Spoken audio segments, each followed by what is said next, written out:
नमस्कार दोस्तों, एम के लीगल शिक्षा में आपका स्वागत है। हम सिविल प्रोसीजर कोड के सेक्शन 1 और सेक्शन 2 को प्रीवियस वीडियोस में स्टडी कर चुके हैं। हमने सेक्शन 2 में दी गई इंपॉर्टेंट डेफिनेशंस को समझा, डिक्री ऑर्डर और जजमेंट के डिफरेंस को समझा। अगर वो वीडियोस आपने अभी तक देखे नहीं है तो मैंने उनका लिंक डिस्क्रिप्शन में दिया है, आप उन वीडियोस को देख लें। ये आपके लिए बहुत हेल्पफुल रहेंगे आपके एग्जाम पॉइंट ऑफ व्यू से। अब इस वीडियो में हम सेक्शन 3 से लेकर सेक्शन 8 तक स्टडी करेंगे। आगे चलने से पहले अगर अभी तक आपने मेरे चैनल को सब्सक्राइब नहीं किया है तो सब्सक्राइब कर दें। सब्सक्रिप्शन उत्साह वृद्धि करता है, जिससे कि मैं और ज़्यादा वीडियो लेके आ सकता हूं। लाइक करें, अपने दोस्तों के साथ शेयर करें जो इसी फील्ड से जुड़े हुए हैं। तो आगे चलते हैं। सिविल प्रोसीजर कोड 1908 की सीरीज में ये हमारा 5वां वीडियो है। अभी हम बात कर लेते हैं सेक्शन 3 की।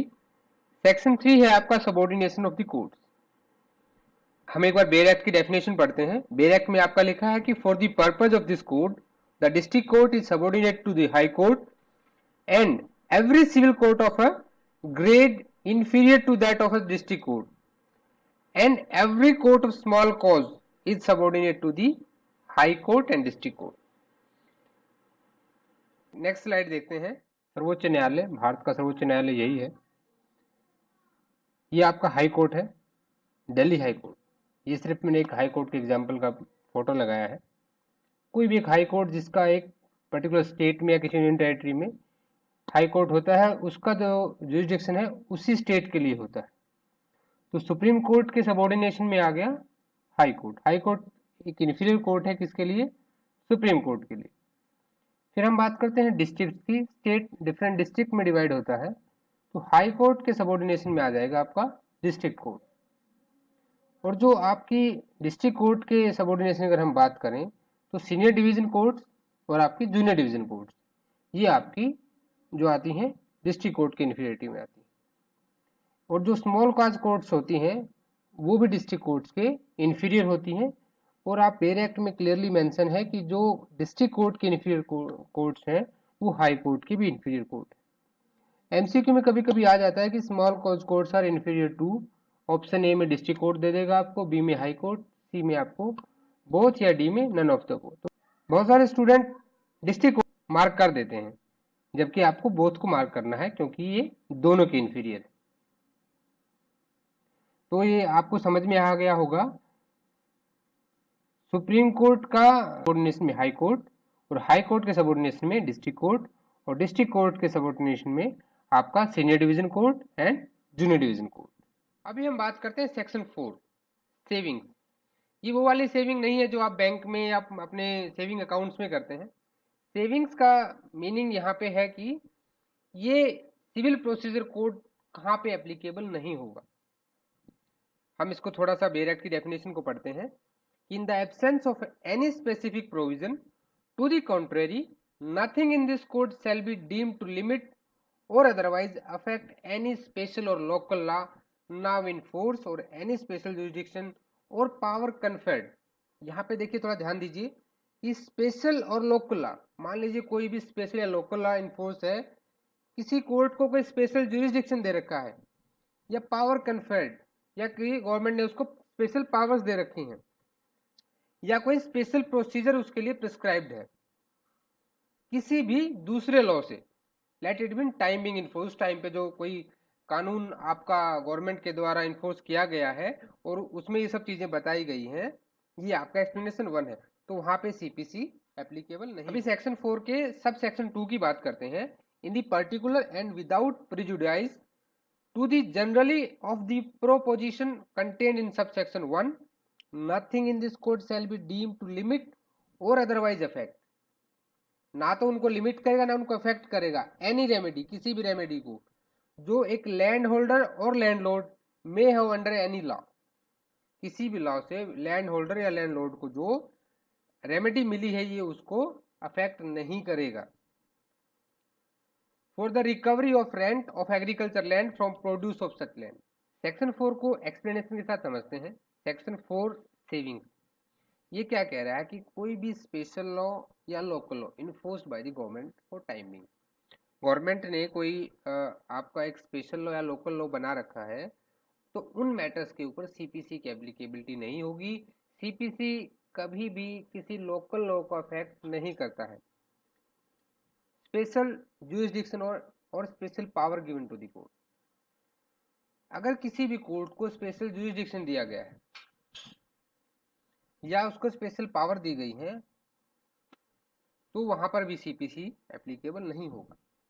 एक्सप्लेनेशन 2 में जो बोला गया है लैंडलॉर्ड एंड लैंड होल्डर के बारे में, उसमें यही बताया है कि रिकवरी ऑफ रेंट के लिए यहाँ पे अलग से प्रोविजन, अलग से लॉ के प्रोविजन दिए गए हैं।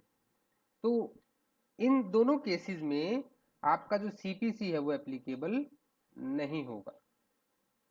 सेक्शन 4 आपको क्लियर हो गया होगा।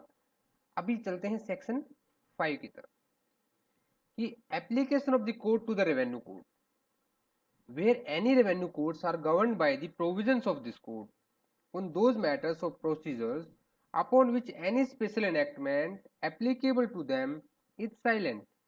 The state government may by notification in the official gazette declare that any portion of those provisions which are not expressly made applicable by this code shall not apply to those codes or shall only apply to them with such modifications as the state government may prescribe.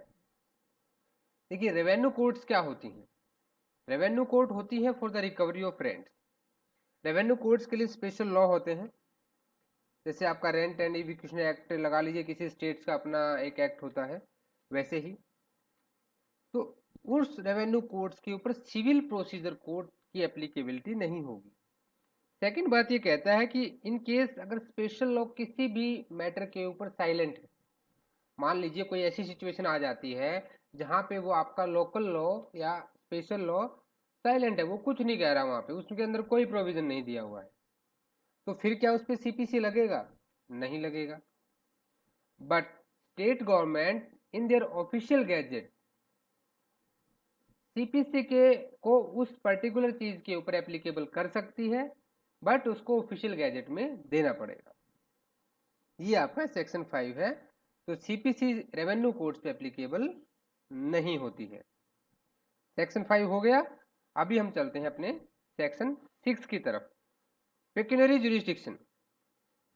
Save in so far as is otherwise expressly provided, nothing herein contain shall operate to give any court jurisdiction over suits the amount of the value of the subject matter of which exceeds the pecuniary limits if any of its ordinary jurisdiction। देखिए pecuniary का मतलब होता है monetary से।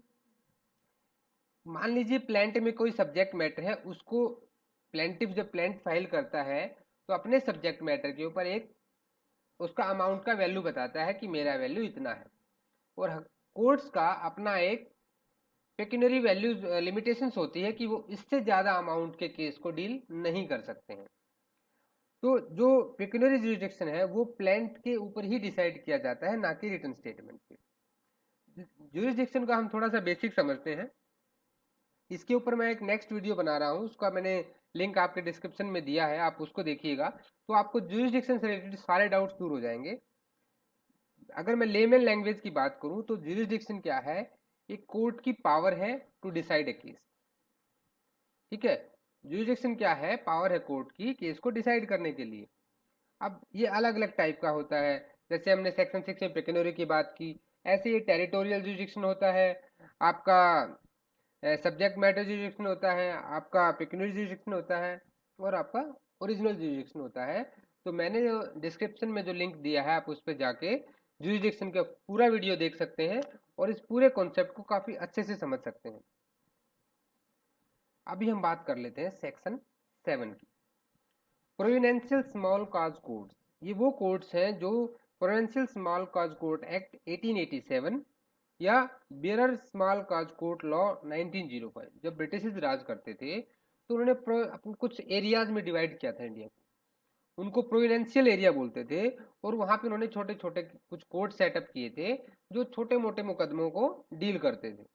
ऐसे cases को deal करने के लिए उन्होंने प्रोविडेंशियल स्मॉल कॉज कोर्ट एक्ट बनाया था 1887 में, और बियरर स्मॉल कॉज कोर्ट बनाया था 1905 में।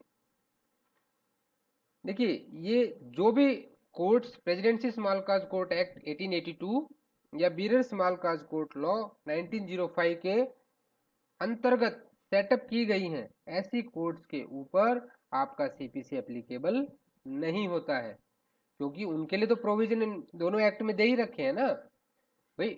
आपका 1908 में आया है सीपीसी तो, लेकिन ये जो दोनों एक्ट हैं इन दोनों एक्ट में उनके प्रोविजन दे रखे हैं, तो जब उनका स्पेशल लॉ हो गया तो वहां पे सीपीसी नहीं लगेगा। अभी सेक्शन 8 की बात कर देते हैं, प्रेसिडेंसी स्मॉल काज कोर्ट। यहाँ पर भी सेम केस है, ये भी ब्रिटिशर्स ने बनाया था कि प्रेसिडेंसी टाउन्स होते थे, तो प्रेसिडेंसी टाउन्स में जो स्मॉल काज कोर्ट्स थी उनका एक एक्ट बना था 1882 में। तो जो भी स्मॉल काज कोर्ट्स इस एक्ट के द्वारा सेटअप की गई थी उन पर भी सीपीसी एप्लीकेबल नहीं होता है।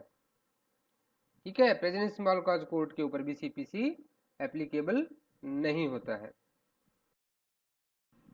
Thanks for watching dear friends. अगर अभी तक आपने मेरे चैनल को सब्सक्राइब नहीं किया है तो इसे सब्सक्राइब कर लें, लाइक करें, अपने दोस्तों के साथ शेयर करें और बेल आइकन को प्रेस करना ना भूलिए, जिससे आपको नए वीडियोस के अपडेट मिलते रहें।